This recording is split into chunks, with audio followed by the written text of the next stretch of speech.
Oi, turma do livro Pais Brilhantes, Professores Fascinantes, Augusto Cury. No terceiro item, exposição interrogada, a arte da interrogação. Objetivos dessa técnica, aliviar o SPA, Síndrome do Pensamento Acelerado. Reacender a motivação, desenvolver o questionamento, enriquecer a interpretação de textos e enunciados, abrir as janelas da inteligência. Todo estresse é negativo? Não. O estresse só é negativo quando é intenso, bloqueia a inteligência e gera sintomas. Há um tipo de estresse positivo que abre as janelas da memória e nos estimula a superar obstáculos e resolver dúvidas. Sem esse estresse, nossos sonhos se diluem, nossa motivação se esfacela. A educação produz o estresse positivo ou negativo? Frequentemente negativo. Por quê? Devido à transmissão do conhecimento frio, pronto e sem sabor. Essa transmissão cria um ambiente sem desafios, aventura e inspiração intelectual. Educar é provocar a inteligência, é a arte dos desafios. Se um professor não conseguir provocar a inteligência dos alunos durante sua exposição, ele não educou. O que é mais importante na educação, a dúvida ou a resposta? Muitos pensam que é a resposta, mas a resposta é uma das maiores armadilhas intelectuais. Quem determina o tamanho da resposta é o tamanho da dúvida. A dúvida nos provoca muito mais do que a resposta. A dúvida é o princípio da sabedoria em filosofia. Durante 1996. Quanto mais um cientista, um executivo, um profissional duvidam das suas verdades, questionam o mundo ao seu redor, mais eles expandem o mundo das ideias e brilham. Os professores deveriam instigar a mente dos alunos e provocar-lhes a dúvida. Como? Realizando a exposição interrogada a cada momento. Ao falar sobre o átomo, o professor deve interrogar: quem nos garante que o átomo existe? Como podemos afirmar que ele é formado de prótons, nêutrons e elétrons? Os professores de matemática, de línguas, de história deveriam aprender a questionar criativamente o conhecimento que expõe. As palavras porquê, como, onde, qual o fundamento disso devem fazer parte da sua rotina. A exposição interrogada gera dúvida, a dúvida gera o estresse positivo, e esse estresse abre a janela da inteligência. Assim formamos pensadores e não repetidores de informações. A exposição interrogada conquista primeiro o território da emoção, depois o palco da lógica, e em terceiro lugar o solo da memória. Os alunos ficam super motivados e se tornam questionadores, e não uma massa de pessoas manipuladas pela mídia e pelo sistema.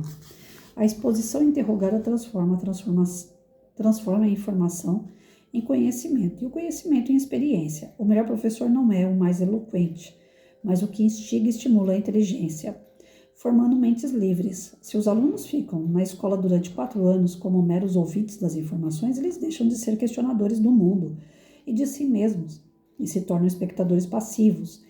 Alguns jovens neste processo se tornam arrogantes e insensíveis, adquirindo ansiedade e traços de psicopatia. Do que se alimentam intelectualmente psicopatas ou ditadores? De verdades absolutas.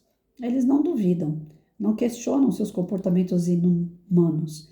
O mundo gira em torno de suas verdades. Eles ferem os outros e não sentem a sua dor. Para que um psicopata se liberte, ele precisa aprender a amar a arte da dúvida, pois só assim saberá se repensar e se colocar no lugar dos outros. Os professores devem superar o vício de transmitir o conhecimento pronto, como se fossem verdades absolutas, até porque a cada 10 anos, muitas verdades da ciência se tornam folclore e perdem seu valor. Treine fazer pelo menos 10 interrogações a cada aula. Não pense que isso é tão simples, pois exige um treinamento de 6 meses. A educação emancipa, forma mentes livres, Adorno, 1971, e não robotizadas e controladas pelo consumismo, pela paranoia da estética, pela opinião dos outros. Concordo e não concordo. Vamos lá. A questão de você refletir sobre os temas com seus alunos, não dar a resposta pronta, fazer com que eles pensem na resposta, ok. Fazer o aluno questionar tudo é um perigo. Não é porque ele está questionando que ele está aprendendo. Pelo contrário, eu acabei de falar isso no outro canal. Quem questiona muito, quem procura muitas respostas, acaba não acreditando em nada. Aí eu acredito que entra a psicopatia. Porque se você não acredita em nada, você se torna o quê? Vamos lá. Eu tenho alunos na sala de aula que vão me questionar sobre o universo. Eles têm a religiosidade deles. Cada qual acredita numa coisa. Tem gente que vai acreditar em vida após a morte, que existe vida em outros planetas. Tem uns que não vão acreditar em vidas em outro planeta. Tem gente que vai acreditar que o homem foi na Lua. Tem gente que não vai acreditar que o homem foi na Lua. Eu tenho essa diversidade de conhecimento na sala de aula. Uns mais, outros menos. Uns estudaram mais, outros estudaram menos. Outros leram mais, outros leram menos. Diante do questionamento de alguns, eu posso gerar a incredulidade dos outros. Ou eu posso trazer os outros a pensar, repensar e aprender mais. Então, os questionamentos, eles têm os dois lados, né? Eles podem influenciar positivamente ou negativamente na vida de uma pessoa. Depende do grau de evolução que ela está. E na sala de aula, principalmente, nós temos grau de evolução assim completamente diferente um do outro. Tem aquela família que passa fome, tem aquela família que está muito bem, obrigado, que viaja todas as férias, tem aquela família mediana, que consegue fazer um passeio por mês. Então, de acordo com a vivência dessas famílias, eles têm uma bagagem cultural e educacional completamente diferente uma da outra. Quando eu faço muitos questionamentos, eu estou podendo deixar aquele que está atrasado mais atrasado ainda, porque ele não acompanha os demais. Então, tudo tem que ter um limite, tudo tem que ter um equilíbrio. Quando ele coloca aqui que a exposição interrogada conquista primeiro o território da emoção, eu acredito que sim. Quando você questiona o seu aluno, às vezes acelera o coração dele, né? Que nem na nossa época, tabuada. Hoje vai ser tomada tabuada. Meu Deus do céu. A gente ficava ali só faltando ter um filho na fila, né? O professor falava assim, vai ser por ordem de fila. Vou chamar vocês para poder fazer a tomada da tabuada. A gente ficava como se fosse um matadouro, né? O coração acelera, não saía a voz, a gente ficava trêmulo, suava. Parecia aquele monte de boi em fila esperando a hora de morrer, no matadouro. Então o questionamento mexe com a emoção, positivamente ou negativamente. Se eu tiver numa sala de aula normal, num dia normal, e falar, gente, o que foi que a gente aprendeu ontem mesmo? Eu sempre me fazia de besta, né? Eu falava assim, eu não lembro. Qual é o assunto que a gente trabalhou ontem mesmo? Ah, a gente falou sobre sexualidade? Mas o que foi que eu falei mesmo sobre isso? Porque eu esqueci de anotar aqui, caramba, viu? Dessa vez eu não sei nem por onde que eu começo, porque, mentira, tava tudo ali, tava tudo escrito. A gente fazia um caderninho, né? Que era o nosso diário, sobre tudo aquilo que é o caderno de registro que a gente chama, sobre tudo aquilo que a gente dá pro aluno. Mas eu chegava na sala assim, como quem não quer nada, e falava, gente, esqueci tudo que eu dei ontem. Caramba, mas que memória minha, que tá horrível. E aí a criança, não, professora, a senhora trabalhou sexualidade, reprodução, aparelho reprodutor feminino, masculino. Então eles começavam a relembrar a aula do dia anterior espontaneamente. Aquilo não acelerava o coração deles, mas trazia aquele sentimentalismo, porque a professora esqueceu o assunto. Então eu preciso ajudar minha professora. Então causa uma emoção. Concordo, Augusto Cury, nota 10 até aqui. Depois é o palco da lógica.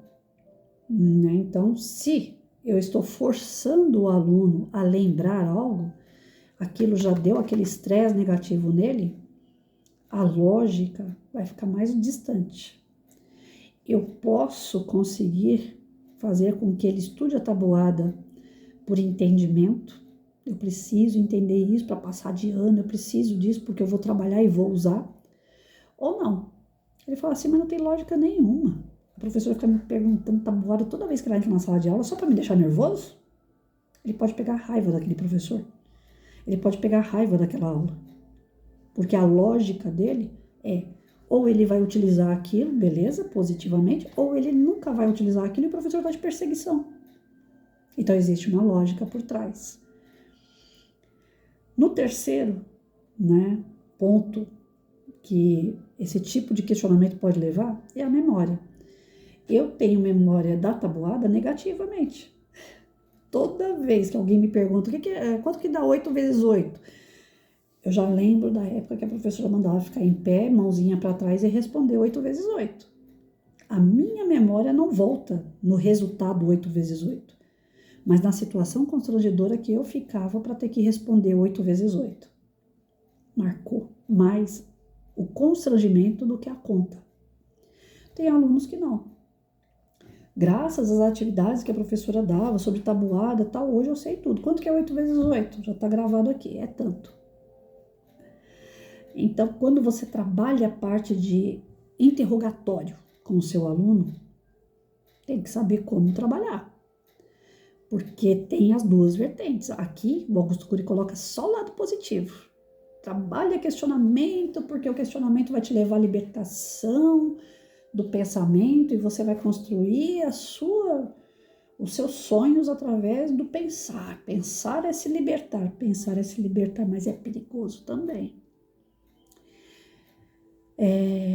Como eu já falei no outro vídeo hoje, volto a repetir. Tem pessoas que buscam tanto conhecimento, buscam tanto se libertar através da interrogação. Por que existe o mundo? Quem foi que criou o mundo? Quem foi que criou Deus? Quem foi... Quem, quando, onde, como. Chega uma hora a pessoa não acredita em mais nada. Eu tive um amigo que ele pulou de religião em religião tentando acreditar na providência divina. Quem era Deus? No final das contas ele falou, eu não acredito na existência de Deus. Porque cada um fala uma coisa e ninguém me convenceu. E continuou nessa busca por tanto tempo que ele se tornou ateu de vez. Então, de tanto a gente se questionar, chega uma hora que a gente falta com a fé. Isso cabe na religiosidade e isso cabe nas profissões, por exemplo. Vou ficar aqui me questionando se eu quero ser médica, biomédica, se eu quero ser enfermeira, técnica de enfermagem.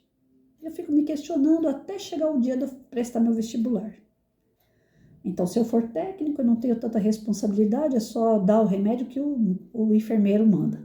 Se eu for enfermeiro, eu é que vou mandar o técnico aplicar o remédio. Se eu for biomédico, eu vou trabalhar com as soluções dos remédios que vão ser administrados ao doente. Se eu for médico, eu vou administrar os remédios que o biomédico produz. Então, de acordo com o meu grau de conhecimento, às vezes eu olho assim e falo, só sirvo para ser faxineiro do hospital. De tanto que eu vou me questionar, que às vezes eu posso me diminuir. Eu posso não acreditar na minha potência. Pode ser que o contrário também ocorra. Eu vou me questionando e falo, não dou para ser enfermeiro. Não, eu posso ser dirigente de um hospital, pelo grau de conhecimento que eu tenho. Então, os questionamentos podem levar a gente a incredulidade, né? Ser incrédulo ou acreditar demais. Existem as duas vertentes. Não é só alegria pensar demais. Pensar demais também pode emburrecer, pode endurecer o indivíduo. Então, quando foi solto para nós em sala de aula, construtivismo, jogaram o livro da Emília Ferreiro para a gente. Olha, o aluno que escrever AAI significa abacaxi. Pode dar nota 10 para ele, porque ele já está com a construção do seu conhecimento, demonstrando aquilo que ele já sabe. Olha só. Aí você fica questionando o aluno. Chama o aluno na mesa. Vem cá, Joãozinho. Você escreveu aqui AAI. Mas eu falo abacaxi. Aí o Joãozinho fica olhando pra minha cara. Tá. E aí, professora, o que eu faço? Então, mas você escreveu AAI. Olha a letra aqui. Lê comigo. Aí ele AAI. Então, se você tá lendo AAI, não é abacaxi. Vamos ler de novo. Tem que escrever abacaxi. Tá faltando letra. Aí ele descobre dentro de 2, 3, 4, 10 intervenções, às vezes, que tá faltando letra. Ele vai tentar colocar qualquer letra para substituir aquilo que tá faltando.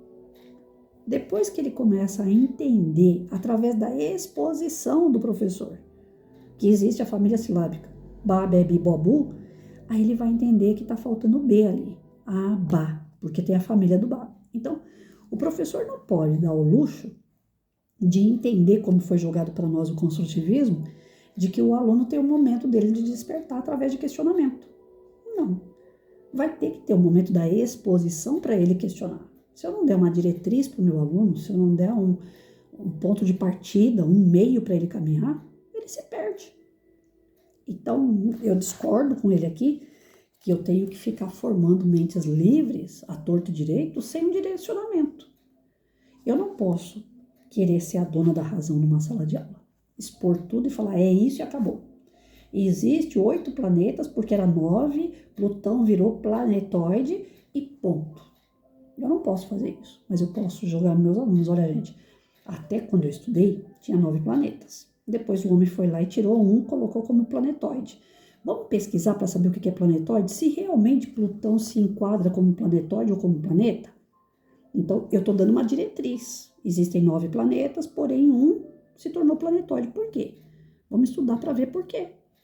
Aí eu estou dando uma diretriz para ele se questionar, para ele ver se realmente condiz com aquela nova nomenclatura e conceito sobre Plutão.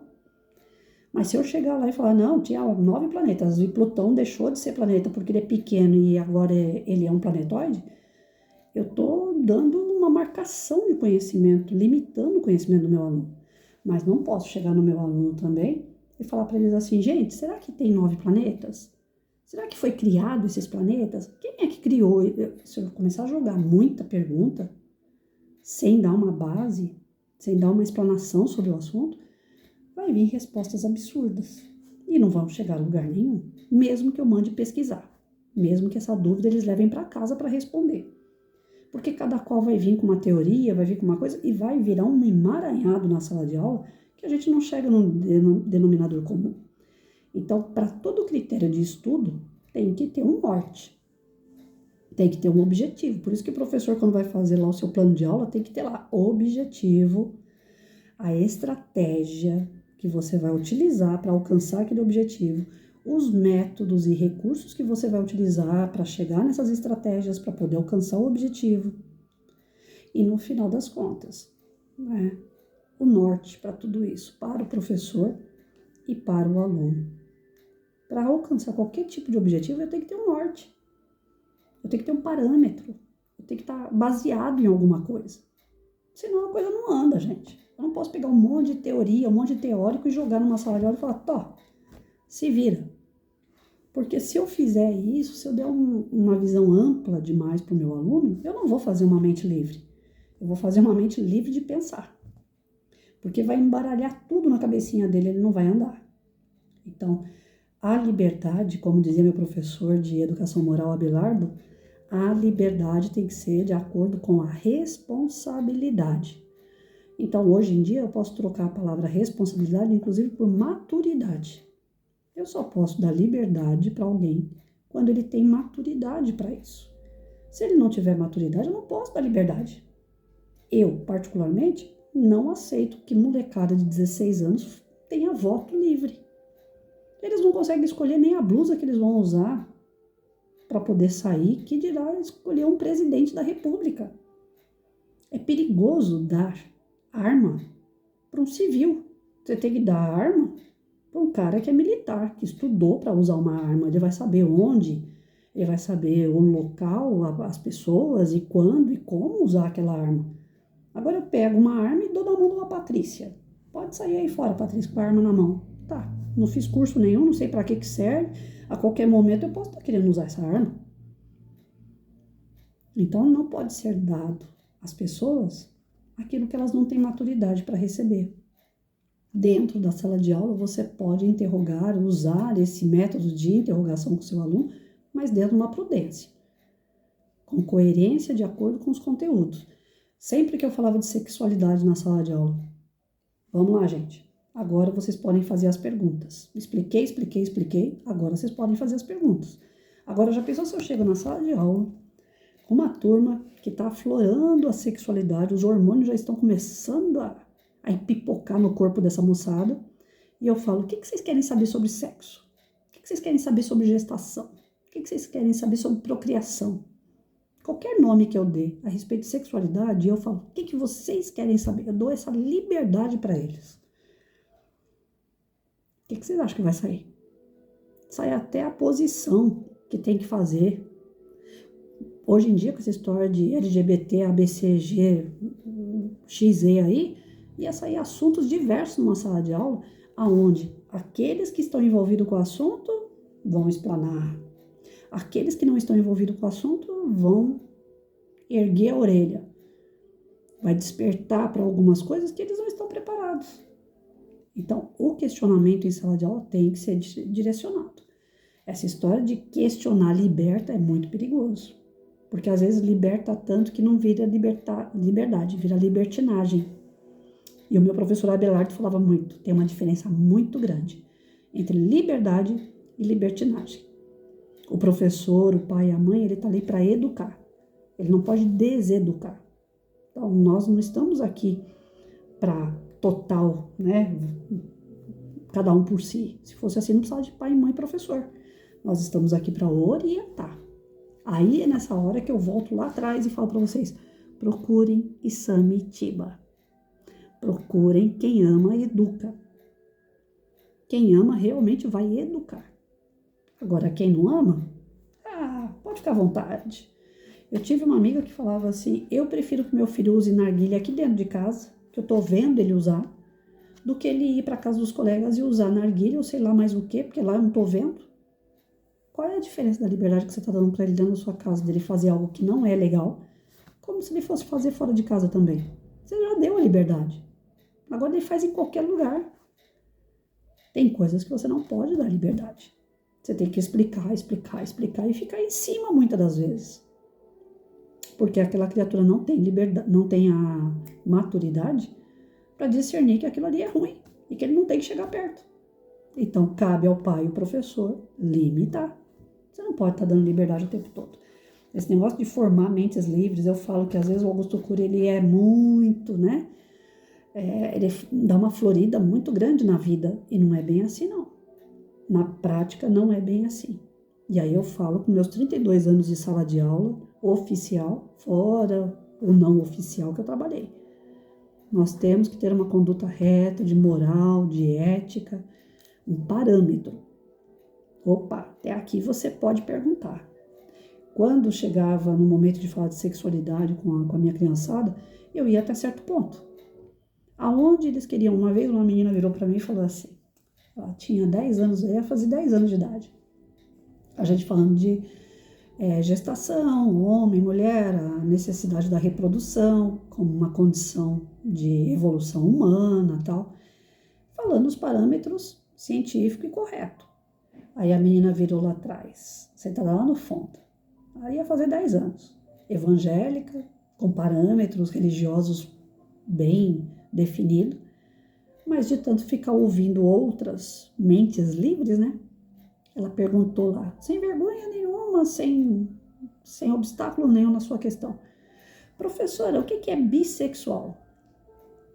Eu falei, mas aonde é que você viu o nosso assunto aqui falar de bissexual? Eu não estou falando de bissexual. Eu estou falando de homem e mulher, reprodução. Reprodução humana. Gestação, 9 meses, o perigo do aborto. Mas bissexual, eu usei esse nome aqui? Ela falou, não. Mas existe, professora. E se a senhora não sabe, bissexual é tanto faz sair com homem como mulher. Eu mesma, eu posso namorar uma menina ou um menino. Eu tive que conter aquela aluna e falar para ela, não, você não pode namorar porque você não tem nem 10 anos ainda. Você é uma menina, você é uma criança. E quando for para você escolher, se você quer uma menina ou um menino, você vai ter que estudar muito bem sobre isso, porque uma escolha feita é como uma flecha atirada. Nunca mais ela vai voltar lá para o arco. Já foi. Então, toma muito cuidado com as suas escolhas. Você está escolhendo conversar com pessoas que não estão te dando um parâmetro de vida onde você possa realmente desenvolver uma família. Pensa nisso. Se eu falasse isso hoje, né, fora da sala de aula, num contexto aqui dentro do YouTube, eu vou tomar metralhada. Você é homofóbica, você é isso, você é aquilo. Então, para vocês verem a que ponto que chegou a liberdade de expressão, que ela só tem liberdade para um lado, para o outro lado não tem. Se eu falar que não aceito, que eu acho que está indo contra a lei natural das coisas, eu sou homofóbica. Aí eu que sou errada. Mas a pessoa indo contra as leis de Deus, ela está certa. E a lei de Deus qual é? Precisa de um homem e de uma mulher para reproduzir. E dentro dos parâmetros curriculares falando de sexualidade, desenvolvimento humano, não existe bissexual. Existem 2 gêneros, homem e mulher. Através do homem, do genes do homem, do genes da mulher, se tem uma vida. Então, eu falo que está na ciência, eu falo que é possível no corpo humano. Mas a errada sou eu, porque vai para uma questão mais ampla, né, de questionamentos mais amplos, de liberdade de expressão de um lado só. O outro lado não pode se expressar, mesmo que ele esteja baseado na ciência. Dá para entender essas coisas? Então, como é perigoso essa abertura de pensamentos, sem base, às vezes, nem científica. Apenas porque, hoje eu acho que eu sou mulher. Hoje eu acho que eu sou homem. Hoje eu acho que eu gosto de mulher. Hoje eu acho que eu gosto de homem. Eu estava assistindo alguns vídeos daquele cara que se considerava o Ken brasileiro. Ele começou a fazer transformação no rosto dele, tal, para parecer um boneco. Aquele Ken que é marido, namorado da Barbie, né? Ele começou a fazer as transformações, fazer cirurgia plástica e tal. E ficou com o rosto todo, né, esticado, parecendo um boneco mesmo. Colocou, como é que chama? Meu Deus. Aqueles olhos lá, esqueci o nome agora. Patrícia, tá ruim de memória. Esqueci o nome. Que as pessoas colocam dentro do olho lá, porque às vezes usam isso, lente, lembrei o nome. Colocou lente de cor diferente e tal, beleza. O cara fez cirurgia para ficar com o peito dele bem esticado, parecendo um peito de boneco, todo fortinho, musculoso. Foi para a mídia, ganhou muito dinheiro com isso, foi para fora do país, ganhou muito dinheiro com isso, mas cansou de ser quem. Aí voltou com as ideias, eu não quero mais ser quem, eu quero ser a Barbie agora. Foi lá e se transformou tudo, mudou o nome, botou silicone que parecia 2 melão de cada lado, numa educação que eu nunca vi coisa igual. Ele é super educado, ele conversa assim, eu gosto de ouvir o tom de voz dele, o jeito dele falar, e ele fala que conversa respirando, porque ele fez tanta cirurgia que ele ficou sem nariz, o nariz dele é bem pequenininho, então não entra muito ar. Então, conforme ele fala, ele dá aquela puxada assim para segurar o ar lá dentro e continuar falando, porque senão ele engasga, ele tem problema sério de respiração, devido a tanta cirurgia que ele se propôs a fazer. Então, de quem ele passou a ser homossexual, de homossexual ele passou a ser transexual, de transexual agora ele quer ter útero. Na última vez que eu vi o vídeo dele, ele estava dizendo que ele quer ter útero, que ele vai fazer uma cirurgia de um transplante para ele ter útero. Que já foi feita uma cirurgia dessa fora, no exterior, e que é possível um homem ter útero. A que ponto nós estamos chegando nessa mente livre? Eu posso tudo. Nós estamos querendo ser Deus. Nós estamos querendo tomar o lugar de Deus.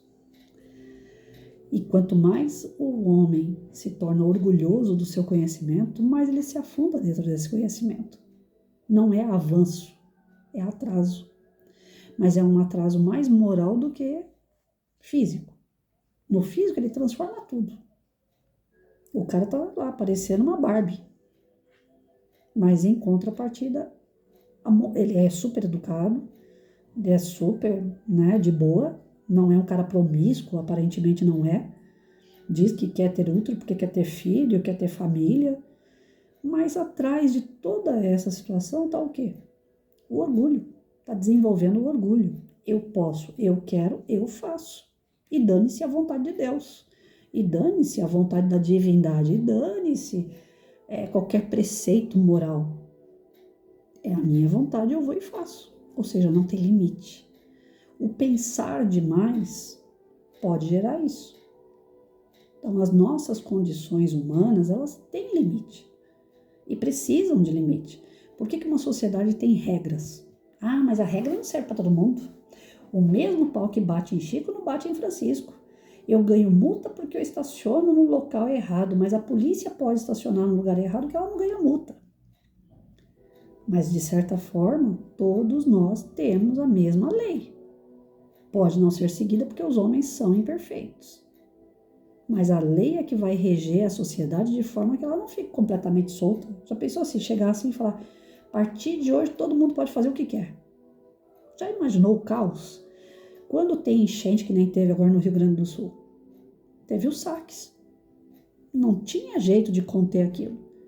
As regras, as leis, embaixo de água de 7 metros de altura, o pessoal estava nadando dentro d'água. Como é que ia ter regra ali? Houve um salve-se quem puder. E muitas pessoas foram lesadas pelas águas e pelos saques. Porque já que não tinha regra naquele momento, virou um pandemônio. Então, eu não concordo com essa história de vamos além. Além não, tem que ter um parâmetro. Se não tiver um parâmetro, a coisa desanda. Um simples exemplo de um bolo. Vou colocar o tanto de leite que eu quiser na massa. Vai ficar legal minha massa? Não vai. Ao invés de fazer a receita como está aqui escrito, eu vou alterar essa receita aqui. Vou pensar um pouco mais, a minha mente é livre, então eu vou colocar aqui mais orégano nessa receita. Pode dar certo? Pode não dar. É uma experiência que você está fazendo. Então tem coisas que o homem não tem que fazer experiência. Ele tem que ir devagar. Ele tem que amadurecer a ideia. Ele tem que ter um parâmetro para se chegar no objetivo. E não assim, solto. Solto a gente não chega em lugar nenhum. Pode ficar empacado ainda mais.